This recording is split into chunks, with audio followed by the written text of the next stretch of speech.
Well, here we are at AFA. My name is Shireen Brown. I'm the Spouse and Chief of Staff of the Air Force, and I'm here with a special guest today. We've got Lieutenant General Caroline Miller, who is our A1, our human resources, our people person. As you know, that's a fun job. So it is. She's going to answer a couple of questions for us today. Yes, and I'm ma'am. so glad that you're here. Thank you. So as you know, Thrive and Thrive talks about those 5 focus areas: childcare, education, housing, healthcare, and then spouse employment.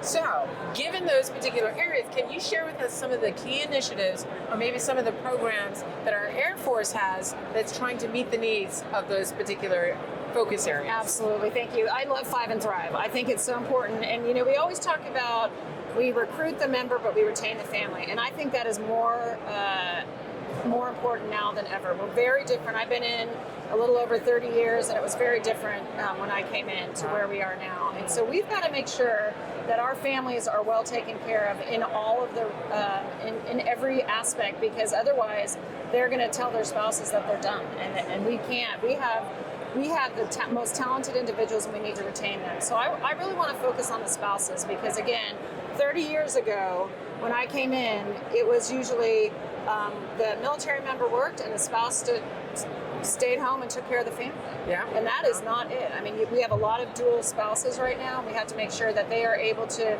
have their life and have their career as well. Thank you.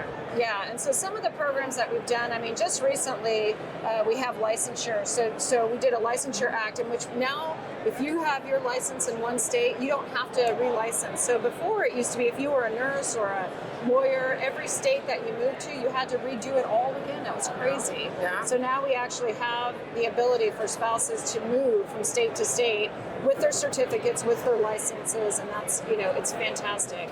The other thing that we're doing overseas, which is always difficult for spouses to go overseas, is we just enacted, we just got the authority to do direct hiring. Yeah, I know. So that's a huge benefit to the spouses, because they don't have to go through all of the steps and go, because it's very difficult to get a civilian position. And so now the organizations can just direct hire them right on. And so that's going to take, you know, because a lot of times it can take over a year to get a job.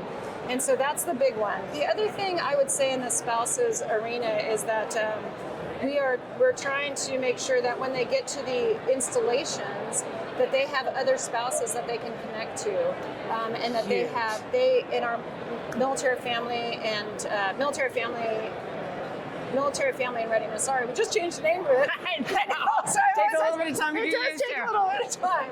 But, you know, they can reach out to the spouses and connect them to the community and connect them to those positions that are there. And then they also do workshops on how to become an employed or an entrepreneur. So we have just done an amazing job to make sure that spouses can do and take care of their positions. Now, that's awesome that you just highlighted what some of the opportunities are for our spouses, both CONUS and OCONUS. Yes, ma'am. Especially OCONUS is a big passion of mine, so thank you so much for I know, it's really difficult. So, and we want to make sure that they have the opportunity to do their careers as well. It's as important. And then, you know, the connectivity that the spouses have to the community is also is key and critical to making sure that the family stays. Exactly. You understand it, so I'm loving this already.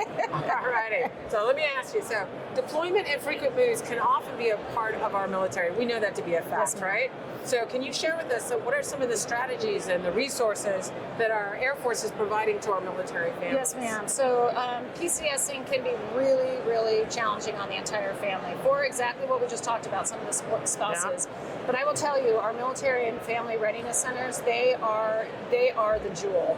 What they can do, they will reach out to the families, they will find out what's going on in your family. If you have school-age children, they'll hook you up with the school liaison officer, and they are gems, because the first thing people do when they're finding out where they're going is they find out about the school systems. Yes, they do. So now they've got that great asset there that they can talk to them about the schools, what sports that they're there, what kind of programs they have.